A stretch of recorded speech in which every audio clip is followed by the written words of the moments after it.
Hi students, welcome back to my channel MD Happy Radhe Radheya. Second PUC LBA third subject English 2026-27 total marks 30. Solve the MCQ, choose the right opinion ಅಂತ ಹೇಳಿ ನಿಮಗೆ ಪ್ರಮುಖವಾಗಿ ಒಂದನೇ Roman ಸಂಖ್ಯೆಯಲ್ಲಿ ನೋಡ್ತೀವಿ. ಆತ್ಮೀಯ ದ್ವಿತೀಯ PUC ವಿದ್ಯಾರ್ಥಿಗಳೇ, ಭಾಳ ಜನ ವಿದ್ಯಾರ್ಥಿಗಳು ಒಂದು ಕಮೆಂಟನ್ನು ಮಾಡಿದ್ದೀರಿ. ದಯವಿಟ್ಟು ಸರ್ ನಮಗೆ ಇಂಗ್ಲೀಷ್ನ LBA ಥರ್ಡ್ ಕೊಡಿ, ಮೂರನೇ ಘಟಕವನ್ನು ಕೊಡಿ ಅಂತ ಹೇಳಿದ್ರಿ. ಸೊ ಅದರ ಅನುಗುಣವಾಗಿ ವಿಡಿಯೋ ಮಾಡ್ತಾ ಇದ್ದೀನಿ. ಇಲ್ಲಿ ಬಹು ಆಯ್ಕೆ ಪ್ರಶ್ನೆಗಳಿದ್ದಾವೆ, ಜೊತೆಗೆ ನಿಮಗೆ ಗ್ರಾಮರಿಟಿಗೆ ಸಂಬಂಧಪಟ್ಟಂಥ ಕ್ವಶನ್ ಇದ್ದಾವೆ. ಅವೆಲ್ಲವನ್ನು ಇಲ್ಲಿ ನೋಡ್ತಾ ಹೋಗೋಣ. ಬನ್ನಿ ನೇರವಾಗಿ ಪ್ರಶ್ನೆ ಕಡೆ ಹೋಗೋಣ. The real value of the forests according to women add ಅಂತ ಕೊಟ್ಟಿದ್ದಾರೆ. ಅಂದರೆ ಮಹಿಳೆಯರ ಪ್ರಕಾರ ಕಾಡುಗಳ ನಿಜವಾದ ಮೌಲ್ಯ ಅಂತಂತ ಕೇಳಿದಾಗ ನಾನಿಲ್ಲಿ ಯಾವುದೇ ಪ್ರಕಾರದ ಆಪ್ಷನ್ಗಳನ್ನ ಓದ್ಲಿಕ್ಕೆ ಹೋಗಲ್ಲ. ನೇರವಾಗಿ ನಾನು ಯಾವುದು ಆನ್ಸರ್ ಅದನ್ನು ಮಾತ್ರ ಎಕ್ಸ್ಪ್ಲೇನ್ ಮಾಡೋಕ್ಕೆ ಹೋಗ್ತೀನಿ. ಆಪ್ಷನ್ ಡಿ ಇದೆ ನೋಡಿ, ಸ್ಪ್ರಿಂಗ್ಸ್ ಆ್ಯಂಡ್ ಸ್ಟ್ರೀಮ್ಸ್ ಎನ್ನುವಂಥದ್ದು. ಇಲ್ಲಿ ಬುಗ್ಗೆಗಳು ಮತ್ತು ಹೊಳೆಗಳು, ಇದು ಈ ಮಹಿಳೆಯರ ಪ್ರಕಾರ ಕಾಡುಗಳ ನಿಜವಾದ ಮೌಲ್ಯ ಅಂತ ಹೇಳ್ತೀವಿ. The real value of the forest ಅಂತ ಹೇಳ್ತೀವಿ. Next, match the columns A and B with reference to Vandana Shiva lesson. ಈ ವಂದನಾ ಶಿವ ಪಾಠಕ್ಕೆ ಸಂಬಂಧಿಸಿದಂತೆ ಎ ಮತ್ತು ಬಿ ಕಾಲಮ್ಗಳನ್ನು ಕೊಟ್ಟಿದ್ದಾರೆ, ಅವುಗಳನ್ನು ಹೊಂದಿಸ್ರಿ, ಸರಿಯಾದ ರೀತಿಯಲ್ಲಿ ಹೊಂದಿಸ್ರಿ ಅಂತ ಹೇಳ್ತಾರೆ. ಎ ನೋಡಿ, Vandana Shiva has visit to her favourite forest 1973. Vandana Shiva ತನ್ನ ನೆಚ್ಚಿನ ಕಾಡುಗಳಿಗೆ ಭೇಟಿಯನ್ನು ಕೊಡ್ತಾನೆ. Dramatic Chipko action in Advani ಅಂತ ಹೇಳಿದೆ. ಅಡ್ವಾನಿ ನಾಟಕೀಯ ಚಿಪ್ಕೋ ಆ್ಯಕ್ಷನ್ ಯಾವಾಗ ಆಗ್ತದೆ ಅಂತಂದರೆ 1977ರಲ್ಲಿ ಆಗ್ತದೆ. ಇನ್ನು ನವಧಾನ್ಯ ಫಾರ್ಮ್ ಸ್ಟಾರ್ಟೆಡ್ ಇನ್ ಅಂತಂದಾಗ ಈ ನವಧಾನ್ಯ ಫಾರ್ಮ್ ಯಾವಾಗ ಪ್ರಾರಂಭ ಆಗ್ತದೆ ಅಂತಂದರೆ 1994ರಲ್ಲಿ. ಇನ್ನು ನವಧಾನ್ಯ ಮೂಮೆಂಟ್ ಎನ್ನುವಂಥದ್ದು ಎಷ್ಟರಲ್ಲಿ ಸ್ಟಾರ್ಟ್ ಆಗ್ತದೆ? 1987ರಲ್ಲಿ. ಇದನ್ನು ಏರಿಕೆ ಕ್ರಮದಲ್ಲಿ ಉತ್ತರವನ್ನು ನೋಡ್ತೀವಿ. ನೆಕ್ಸ್ಟ್ ಹೋಗ್ತೀನಿ, ಮೂರನೇ ಪ್ರಶ್ನೆ, third one. The only answer to food and nutrition crisis is dash according to Vandana Shiva. ಈ ವಂದನಾ ಶಿವ ಪ್ರಕಾರ ಆಹಾರ ಮತ್ತು ಪೌಷ್ಟಿಕಾಂಶದ ಬಿಕ್ಕಟ್ಟಿಗೆ ಒಂದೇ ಪರಿಹಾರ ಯಾವುದು ಅಂತೇಳಿ ಒಂದು ಪ್ರಶ್ನೆಯನ್ನು ಕೇಳಿದ್ದಾರೆ. ಸೊ ಆಪ್ಷನ್ಸ್ ಎ ನೋಡಿರಿ, ಕನ್ಸರ್ವೇಷನ್ ಆಫ್ ಬೈ ಡೈವರ್ಸಿಟಿ ಅಂಥೇಳಿ. ಏನ್ರಿ? ಕನ್ಸರ್ವೇಷನ್ ಆಫ್ ಬೈ ಡೈವರ್ಸಿಟಿ ಅಂದರೆ ಜೀವ ವಿವಿಧತೆ ಸಂರಕ್ಷಣೆ ಅಂತ ಕರಿತೀವಿ. ಇನ್ನು ಫೋರ್ತ್ ಒನ್ನನ್ನು ನೋಡ್ಕೊತ ಹೋಗಿ, ಡ್ಯಾಶ್ ಅಂತ ಕೊಟ್ಟಿದ್ದಾರೆ. First one, dash book is written by Vandana Shiva. Dash ಪುಸ್ತಕವನ್ನು ವಂದನಾ ಶಿವ ಅವರು ಬರೆದಿದ್ದಾರೆ ಅಂತಂದರೆ ದ ಮೋನೋಕಲ್ಚರಸ್, ಮನಸ್ಸಿನ ಏಕ ಸಂಸ್ಕೃತಿಗಳು ಅಂತ ಕರಿತೀವಿ. ಇದು ಸರಿಯಾದ ಉತ್ತರ. ನೆಕ್ಸ್ಟ್ ಫಿಫ್ತ್ ಒನ್ನನ್ನು ಗಮನಿಸಿ. The women of Advani village help up lighted learners in board delight in Vandana Shiva's article because ಅಂತ ಕೊಡ್ತಾರೆ.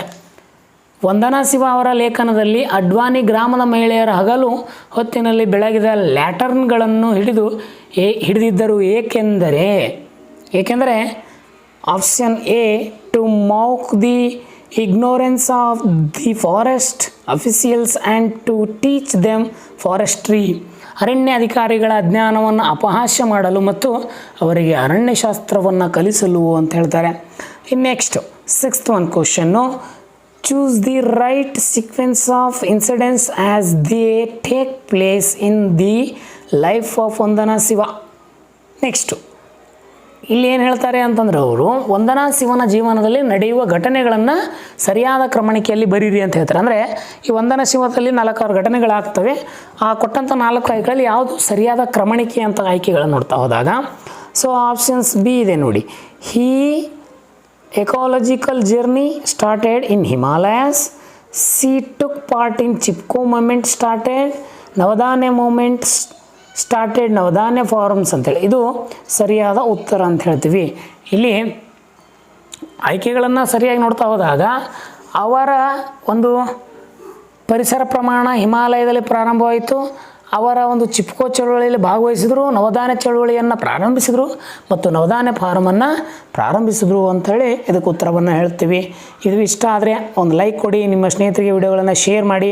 ಆದಷ್ಟು ಇನ್ನು ಮುಂದೆ ನಾವು ಇಂಗ್ಲೀಷ್ನಲ್ಲೇ ಸಹ ಜಾಸ್ತಿ ವಿಡಿಯೋಗಳನ್ನು ಕೊಡೋಕ್ಕೆ ಪ್ರಯತ್ನ ಮಾಡ್ತೀವಿ ಅಂತೇಳಿ. Seventh one, dash is the beginning of the joy of living. Dash ಬದುಕುವ ಆನಂದದ ಆರಂಭ ಅಂತ ಹೇಳ್ತಾರೆ. So options is a end of consumerism and accumulation ಅಂತ ಹೇಳ್ತೀವಿ, ಹೌದಾ. ಸೊ ಇದು ಗ್ರಾಹಕರಣ ಮತ್ತು ಸಂಗ್ರಹಣೆಯ ಆರಂಭ ಎನ್ನುವಂಥದ್ದು ಸರಿಯಾದ ಉತ್ತರ. 8th one, dash composed songs on trees and India's forest civilisation. Dash ಮರಗಳು ಮತ್ತು ಭಾರತ ಅರಣ್ಯ ನಾಗರಿಕತೆಯ ಕುರಿತು ಹಾಡುಗಳನ್ನು ರಚಿಸಲಾಗಿದೆ. So options is C Vandana Shiva's mother, ಅಂದರೆ ವಂದನಾ ಶಿವನ ತಾಯಿ ಮರಗಳು ಮತ್ತು ಭಾರತ ಅರಣ್ಯ ನಾಗರಿಕತೆಯ ಕುರಿತು ಹಾಡುಗಳನ್ನು ರಚಿಸ್ತಾರೆ.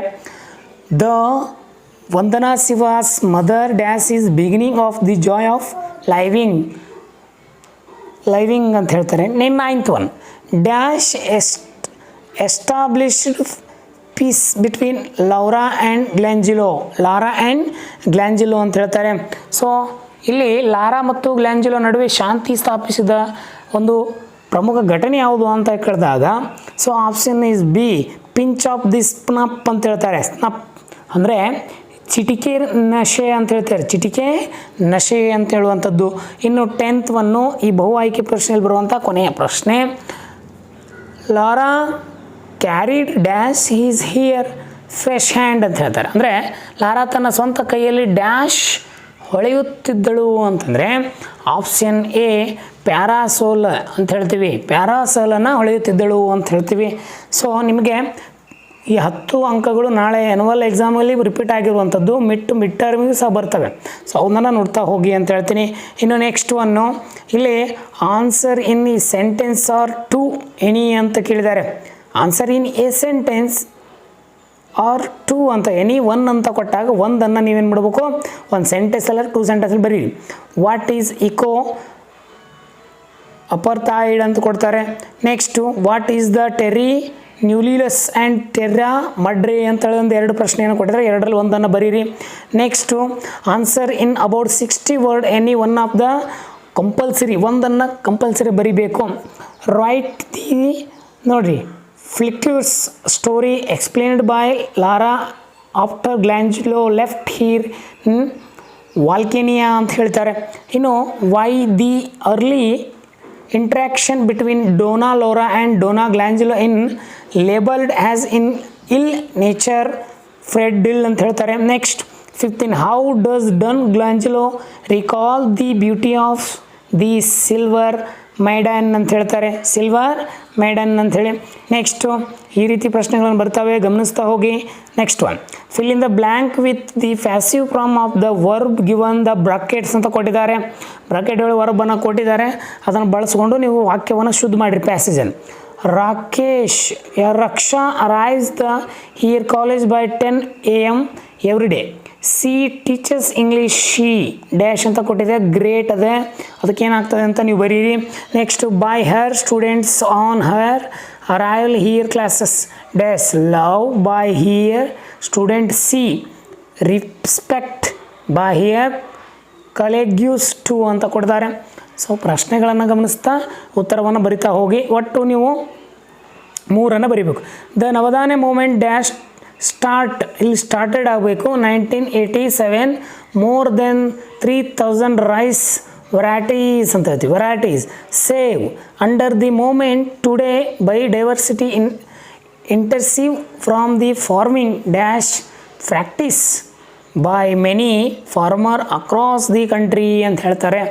ಇನ್ನು next rickshaw puller are common sight on India they can see ಅಂತ ಕೊಟ್ಟಿದ್ದಾರೆ. In public place they not treat well by public every rickshaw puller ಅಂತ ಹೇಳ್ತಾರೆ. ನೆಕ್ಸ್ಟು ಇಲ್ಲಿ neglect in the society. So ಪ್ರಶ್ನೆಗಳನ್ನು ನೀವು ಯಾರೆಲ್ಲ ಬರಿತಾ ಇದ್ದೀರಿ ಅವರು ಗಮನಿಸಿ. ಇನ್ನು ಈ identity the errors and rewrite the sentence, ಅಲ್ಲಿ ಏನು ಎರರ್ ಇದೆ, ಏನು ತಪ್ಪಾಗಿದೆ ಅದನ್ನು ನೋಡ್ಕೊಂಡು ಬರೀರಿ ಅಂತ ಹೇಳ್ತಾರೆ. This house is belong to minister, ಅದನ್ನು ಸುದ್ದು ಮಾಡಿ ಬರೀರಿ. My friends did not went to college yesterday, ಅದೇನಾಗಬೇಕು. He asked me where I am going, I am hearing some noise, I have been working in this office since 6 years. ಹೌದಾ, ಎರರ್ಗಳನ್ನು ಗುರುತಿಸಿ ಅವುಗಳನ್ನು ಉತ್ತರಿಸಿ ಅಂತ ಹೇಳ್ತಾರೆ. Fill in the suitable from the tense and verbs any one. Chaitanya dash works has project assistant in TCS at present. I dash she a snake in our classroom yesterday. ಹೌದಾ? So ಈ ಪ್ರಶ್ನೆಗಳಿಗೆ ಈ ರೀತಿ ಬಂದಾಗ ಸೊ ಈಗ ಅನ್ನಿಸ್ತು ನಾನಿಲ್ಲಿ ಕೇವಲ ಪ್ರಶ್ನೆಗಳನ್ನು ಮಾತ್ರ ಕೊಟ್ಟಿದ್ದೀನಿ, ಬಹು ಆಯ್ಕೆ ಉತ್ತರ ಮಾತ್ರ ಇಲ್ಲಿ ಕೊಟ್ಟಿದ್ದೀನಿ. ಸೊ ಹಾಗಾಗಿ ಅದನ್ನು ನೋಡ್ಕೊತ ಹೋಗಿ ಅಂತ ಹೇಳ್ತೀನಿ. ಇದರ ಜೊತೆಗೆ ನಿಮಗೆ ಫಸ್ಟ್ PUC ಮತ್ತು ಸೆಕೆಂಡ್ PUC ಇಂಗ್ಲೀಷ್ ಒಂದು ಪ್ರಶ್ನೆ ಪತ್ರಿಕೆಯನ್ನು ಕೊಡ್ತೀನಿ ಅಂತ ಹೇಳ್ತಾ ವಿಡಿಯೋನ ಇಲ್ಲಿಯೇ ಕೊನೆಗೊಳಿಸ್ತೀನಿ. ಸೊ ಎಲ್ಲರಿಗೂ ಧನ್ಯವಾದಗಳು.